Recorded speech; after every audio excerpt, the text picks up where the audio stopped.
Bharatiya Janata party के पूर्व विधायक है, भारतीय जनता पार्टी के बहुत सारे नेता है, कितना सीआरजेड के गुने उनके ऊपर दाखिल है, कितने पेड़ों का कत्ल खुलेआम कत्ल किया है, कितने तालाब उन्होंने बुझाए, मीरा भाईंदर में खाड़ी क्षेत्र में कितने जगह पे उन्होंने भराव किया। अगर उसका आदाब, आप देख रहे हैं ऑन रिकॉर्ड मीरा भाईंदर। 16 मई को पूर्व मुख्यमंत्री देवेंद्र फडणवीस के हाथों मीरा भाईंदर शहर के अनेक प्रकल्पों का उद्घाटन होना है, जिसमें से एक ठाकुर मॉल के जस्ट सामने लोधा जो परिसर है वहाँ पर एक ये स्विमिंग पूल है। इस स्विमिंग पूल का काम कहाँ तक आया है, ये पूरा एक निरीक्षण दौरा आज लोकल एमएलए प्रताप सरनाईक ने किया। हम उनसे जानते हैं इस स्विमिंग पूल में उनका अब तक का कितना सहयोग रहा है और उन्होंने क्या क्या कोशिशें की है इसके बनने के दौरान। सरनाईक साहब, ये जो स्विमिंग पूल यहाँ पर बनने जा रहा है, इसमें आपने अब तक का क्या क्या कोशिशें की और क्या आपने अब तक इसमें योगदान दिया है? आप जानते हो कि मीरा भाईंदर शहर में पहले किसी भी तरह का ठहराव होता था, किसी भी तरह की मंजूरियाँ मिलती थी। और 2009 में पहली बार मैं जब ही विधायक बना और मेरे विधानसभा क्षेत्र में ये लोढ़ा कॉम्प्लेक्स का जो इलाका है वो इलाका आता है, पेनकरपाड़ा इलाका आता है। तो उसी दौरान मुझे पता चला कि बहुत अच्छी एमिनिटी ओपन स्पेस जो लोढ़ा बिल्डर से कॉरपोरेशन को मिली है, कॉरपोरेशन ने एक ठहराव किया और वो एमिनिटी ओपन स्पेस वापस लोढ़ा बिल्डर को स्कूल के लिए देने का एग्रीमेंट कर दिया। तो मैं उसको खिलाफ रास्ते पे उतरा, आयुक्त से हमारे नगर सेवकों को लेकर निवेदन दिया और शासन के पास मैं पत्र व्यवहार करता था कि एमिनिटी ओपन स्पेस जो लोगों की रहती है, नागरिकों का हक उसके ऊपर रहता है, वो वापिस वही बिल्डर को देना, तो इसमें बहुत बड़े पैमाने पे भ्रष्टाचार है। मैं करीबन 9 साल उसके खिलाफ लड़ता रहा। फिर मैं हाईकोर्ट में भी गया। हाईकोर्ट में हमारे प्रशांत पालंडे जो शहर प्रमुख है वो वादी बन के हमने केस लड़ी, मगर उसी दौरान युति सरकार आ गया, देवेंद्र फडणवीस जी महाराष्ट्र के मुख्यमंत्री बन गए। तो मैंने हमारे सभी मंत्रीगण हैं, शिंदे साहब है और बाकी के लोगों को लेके हम देवेंद्र फडणवीस जी को मिले और उनको बोला, देखिए आपके पार्टी के विधायक है मंगल प्रभात जी लोढ़ा, और वो अगर पूरी की पूरी एमिनिटी ओपन स्पेस अगर लेते रहेंगे वो भी गलत तरीके से, थे वो गलत है।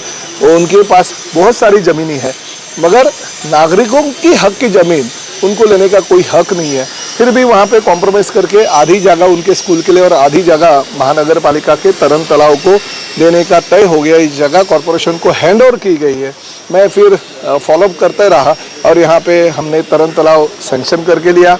आज ये तरन तालाब 16 तारीख को नागरिकों के लिए खुला हो रहा है, उसका मुझे अभिमान है। मगर साथ ही में मैंने कमिश्नर साहब को ये भी कहा है, देखिए आज तक मीरा भाईंदर शहर में कॉरपोरेशन की जो प्रॉपर्टीज़ होती है उसका उद्घाटन होने के बाद किसी प्राइवेट लोगों के पास चली जाती है और वहाँ पे पूरा पैसे का बटोरने का काम होता है।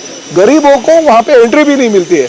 जैसे देखिए गोल्डन वेस्ट में संजीव नाइक ने बनाया हुआ जो एक स्पोर्ट्स कॉम्प्लेक्स है, या मीनाताई ठाकरे वो जो हॉल है, या प्रमोद महाजन हॉल, तो ये हो जाती है, बन जाती है बिल्डिंगें, कॉरपोरेशन करोड़ों रुपए खर्चा करता है और फिर भाजपा के कार्यकर्ता उसको ताबे में लेके वो चलाते हैं। तो ये गलत है। ये तरन तालाब पूरा का पूरा कॉरपोरेशन ने चलाना चाहिए। कॉरपोरेशन ने यहाँ पे स्विमर रखने चाहिए, उसकी साफ सफाई और देखभाल कॉरपोरेशन ने करनी चाहिए और लोगों को फ्री में यहाँ पे एंट्री मिलनी चाहिए, ताकि मिडिल क्लास और गरीब बच्चे लोग यहाँ पे आके सीखे, तैयार हुए और खाली राज्य में नहीं बल्कि देश में अपना नाम कमाए। इसलिए तरन तालाब की निर्मित मैंने की। भले उसके लिए 9-10 साल मुझे फॉलोअप के लिए लेगा, मगर आज उसका निर्माण हो गया। इसमें 50 लाख रुपए मैंने मेरे विधायक निधि से दिए और साथ में वहाँ पे आप देख रहे हैं स्केटिंग ट्रैक भी बना रहा हूँ, जो मेरा भाईंदर में एक भी स्केटिंग ट्रैक नहीं है बच्चों के लिए। तो स्केटिंग ट्रैक का भी भूमि पूजन मैं 16 तारीख को देवेंद्र जी है, रामदास आठवले जी है और खासकर हमारे पालक मंत्री एकनाथ शिंदे साहब के शुभ हाथों से करने वाला हूँ। सरनाईक साहब, सर्वे नंबर 97 और 98 जो एक आपसे ही जुड़ी ज़मीन है, वहाँ पर कुछ 96 पेड़ काटने का एक नोटिस जो कि इन्होंने निकाला था वार्ड ऑफिस ने, तो उसको एक इशू बना दिया गया है कि शहर में जो एक पेड़ों का कत्ल किया जा रहा है। क्यों इस मामले को इतना इशू बनाया गया है? कहीं वो आपसे जुड़ा हुआ मामला इसके लिए नहीं? मेरे से जुड़ा हुआ नहीं जुड़ा हुआ मुझे उससे लेना देना नहीं है, मगर मीरा भाईंदर शहर में भारतीय जनता पार्टी के नगर सेवक जो शेटी लोग हैं, जो कुंटन खाना चलाते हैं, लेडीज बार चलाते हैं, अवैध वेश्या व्यवसाय करते हैं, उन लोगों को उसमें ज़्यादा इंटरेस्ट है। आप ये बात जानते हो कि अभी सृष्टि कॉम्प्लेक्स हो गया, सृष्टि कॉम्प्लेक्स में करीबन 2-2.5 जो पेड़ काटे गए, भले कागज पे 200-300 दिखाए, उससे लेना देना नहीं है। विकास के कामों में अगर कुछ शिफ्टिंग होता है और पेड़ अगर इधर से उधर करना पड़ता है तो वो विकास में हम सपोर्ट हमेशा हमको करना ही चाहिए। मगर अगर किसी का लेडीज बार टूटता है, किसी का लेडीज बार प्रताप सरनाइक चलाने को नहीं देता है, या किसी का कुंटन खाना जो रहता है, वेश्या व्यवसाय जो रहता है, उसके खिलाफ अगर प्रताप सरनाइक काम करता है तो उसके नाम पे कुछ ना कुछ करने का काम विरोधी पार्टी लोग करते हैं। और ऐसे विरोधी पार्टियों के धमकियों को मैं भूलने वाला नहीं।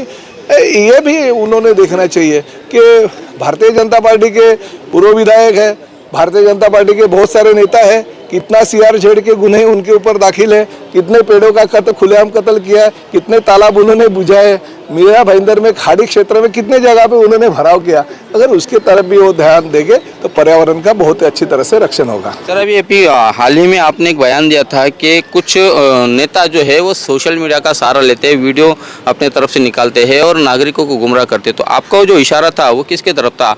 आजी जो MLA उनके तरफ या माजी MLA की तरफ? मेरा इशारा किसी के तरफ नहीं था। मेरा अभी देखिए, अभी मेहता साहब आप ही लोग कह रहे हैं, मेहता साहब बोल रहे हैं कि प्रताप सरनाइक ने किए हुए 5 काम दिखा। अरे मैं तो ये कहता हूँ, आपको 5 साल लोगों ने दिया कि कुछ काम नहीं किए इसलिए लोगों ने 5 साल दिया, क्योंकि गलतियां लोग दोबारा नहीं करती रहती है। मैंने विकास के 5 नहीं बल्कि 500 काम किए रहेंगे, इसलिए लोगों ने पहली बार नहीं बल्कि दूसरी बार नहीं, तीसरी बार मुझे चुन के दिया। और शायद नरेंद्र मेहता जी को ये बात भी मैं कर रहा हूँ, 2009 में पहली बार मैं जीत के आया, तभी शिवसेना भाजपा युति की सत्ता थी। दूसरी बार तभी नरेंद्र मेहता जी गिर गए थे, बहुत अच्छी तरह से गिर गए थे। तो दूसरी बार जब भी भाजपा और शिवसेना अलग अलग लड़ी, उस वक्त नरेंद्र मेहता जी भी जीत के आए थे, मैं भी जीत के आया था। तीसरी बार वापस भाजपा और सेना की युति हो गई। एक ही शहर में दोनों विधायक आधे कॉन्स्टिट्यूंसी से चुन के आते हैं। मैं 84,000 का मार्जिन से जीत के आता हूँ और ये अगर 20-25 हज़ार वोटों से गिर जाते हैं, वो भी निर्दलीय विधायक से, तो उन्होंने सोचना चाहिए कि उनके हाथों से कितनी गलतियाँ हुई। विकास काम करने का बार बार अगर हम बोल वचन तरीके से अगर लोगों के सामने रखेंगे तो लोग भी शाने हैं, लोग भी इतने मूर्ख नहीं है जितने आप समझते हो। मेहता जी, मैंने विकास के काम लिए। जिस वक्त मीरा भाईंदर शहर में विकास क्या होता है, मेट्रो क्या होती है, मेट्रो रेल क्या होती है, पानी का योजना क्या होता है, स्विमिंग पूल क्या होता है, नाट्यगृह क्या होता है, ये जो संकल्पना है, ये संकल्पना ही प्रताप सरनाइक मीरा भाईंदर शहर में लेके आए, इसलिए डेवलपमेंट आज हो रही है। सर, एक तरह से मीरा भाईंदर शहर विकास की तरफ बढ़ते जा रहा है, दिखाई भी दे रहा है, यहाँ पर बहुत सारे डेवलपमेंट भी दिखाई दे रहे हैं। तो श्रेय की जो बात आती है, आप अपने तरीके से श्रेय लेने की कोशिश करते हैं, वो अपने तरीके से श्रेय लेने की कोशिश करते हैं, क्या कहेंगे सर?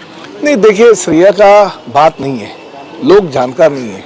अभी पहले मैंने 2-3 न्यूज़पेपर में मैंने पढ़ा, एक न्यूज़पेपर में आया था कि प्रताप सरनाइक ने, देखिए यही प्लॉट है, 9 साल में मेहनत करके उसके पीछे लगा तभी प्लॉट कॉर्पोरेशन को हैंड ओवर हो गया। मैं अगर नहीं रहता तो कोई बिल्डर हड़प के घर पे लेके जाता था, यहाँ पे कुछ और 15-20 माले की बिल्डिंगें हो जाती थी। लोग और आप जैसे शुद्ध पत्रकार भी जानते हैं किसके लिए किसने मेहनत की। मुझे हर जगह पे ये गटार मैंने बनाया, वो पाइवट मैंने बनाई, वो रास्ता मैंने बनाया, ऐसा कहने वाले आदमी को लोग घर पे बिठाया है। हाँ, मेहता साहब ने ये सब सैंक्शन किया, इसके लिए मैं ना नहीं बोलता हूँ, मगर स्टैंडिंग कमेटी में सैंक्शन किया। सब ठेकेदारों को बुला के वर्क ऑर्डर भी देने का काम, शुभ काम जो है आदरणीय मेहता साहब ने किया, उसके लिए मैं उनको धन्यवाद देता हूँ। मगर अभी वर्क ऑर्डर जितनी भी 1-2 महीने के लिए लेनी हो ले जाओ, क्योंकि बाद में हमारी सत्ता आने वाली है और हमारी सत्ता में लोगों के सामने हम खुली ओपन हमारी जो किताब है वो किताब रख के लोगों के विकास के काम करेंगे। मतलब आप ट्रांसपेरेंट काम करेंगे, आपकी अगर सत्ता आती है तो? नहीं, हम तो अभी भी ट्रांसपेरेंट कर रहे हैं और सत्ता आने के बाद भी ट्रांसपेरेंट करेंगे, मगर मेहता साहब जैसा काम नहीं करेंगे। बहुत बहुत धन्यवाद हमसे बात करने के लिए। ये है MLA प्रताप सरनाइक। इनके MLA फंड से यहाँ पर करीब 50 लाख रुपए की लागत से ये स्विमिंग पूल बनने जा रहा है और उन्होंने मनपा प्रशासन से कहा है, विनंती की है कि जब ये बनकर तैयार हो जाएगा तो इस स्विमिंग पूल का या अन्य जो भी सरकारी जो उपक्रम होते हैं उनका फ़ायदा आम नागरिकों को हो। इसके चलते मनपा प्रशासन को सजग होना होगा, मनपा प्रशासन को इस पर काम करना होगा, ना कि ये ठेकेदारों के गले में डाला जाए, ऐसा उनका कहना है। आप देख रहे हैं कैमरामैन आरिफ कुरैशी और साबिर शेख के साथ ऑन रिकॉर्ड मीरा भाईंदर। धन्यवाद।